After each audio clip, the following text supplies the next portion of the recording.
Birthday কেকের মধ্যে আসলে কি এটা ভেবেই আমি অবাক হচ্ছিলাম। Sorry for everything. রাগ করার কারণে লাখ টাকার জিনিস পেয়ে গেলাম, আমাকে বোকা বানিয়ে ঘুরিয়ে ফিরিয়ে তারপরে এখানে নিয়ে আসা হয়েছে। এন্ড সবার জীবনে সারপ্রাইজ যেন এমন করেই আসে। তাহলে এই ছিল তাদের মনে কেকের মধ্যে 17 Pro Max।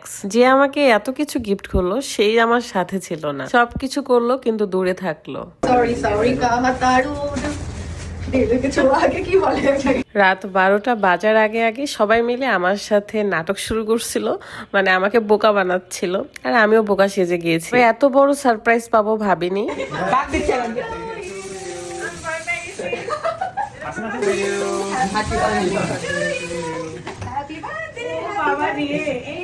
আমাকে এই জন্য ঘোরাচ্ছিল এই মহিলা।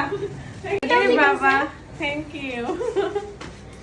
যদিও বা মাত্রই আমি একটা কেক কেটে আসলাম, কারণ আমাকে তিথি আপু সবার আগে উইশ করেছে, কিন্তু আমি ভাবি নাই যে আমার জন্য এত বড় একটা সারপ্রাইজ ওয়েট করছিল।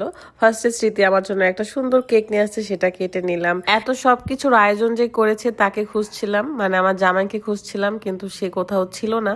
আমি ভাবছি সে সারপ্রাইজলি আসবে, কিন্তু আসেনি। অ্যান্ড লিখেছে সরি ফর এভরিথিং। আর এই কেকে আমার সবচেয়ে পছন্দের একটা পিকচার দেওয়া ছিল, অ্যান্ড এটা দেখেও আমার ভালো লাগছে। সেন্টার ফ্রুটের বক্স থেকে অনেকে ভাবতে পারে যে এটা কেন, আসলে আমি এটা খেতে অনেক ভালোবাসি। আর সে যখন আমাকে প্রথম দেখেছিল তখন আমি সেন্টার ফ্রুট খাচ্ছিলাম, তাই যখনই কোনো অকেশন হোক বা আমার স্পেশাল দিন হোক সে আমাকে এটা দেয়। চলেন সেই সারপ্রাইজ কেকটা তাহলে কাটা যাক। আমি তো খুব এক্সাইটেড ছিলাম অ্যান্ড খুব খুশি ছিলাম।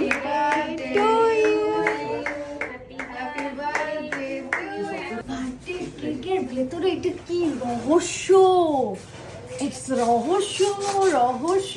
কেকটাকে তছনছ হয়ে গেল কেকটা।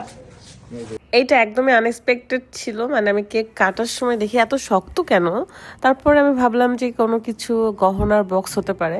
দেখি যে এই সাইজ দেখে বুঝে গিয়েছি সে আমার জন্য মোবাইল নিয়ে আসছে। অ্যান্ড আমার খারাপ লাগছিল যে কেক গুলাকে ঘেটে কি অবস্থা। তারপর আমরা সেই কেক গুলো খাইছি। অনেকবার খেলতে তো জানি। আসলে এই ফোনটা আরো অনেক আগে নিতে চেয়েছিলাম, কিন্তু এখন বুঝতে পারছি যে সে কেন আমাকে তখন নিয়ে দেয় নাই। সে 10 অক্টোবর আমার বার্থডেতে গিফট করতে চেয়েছিল।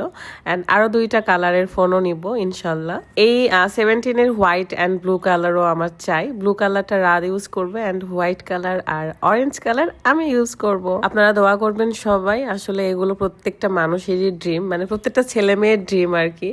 অ্যান্ড এটা আমার খুব তাড়াতাড়ি পূরণ হয়ে গেল আলহামদুলিল্লাহ।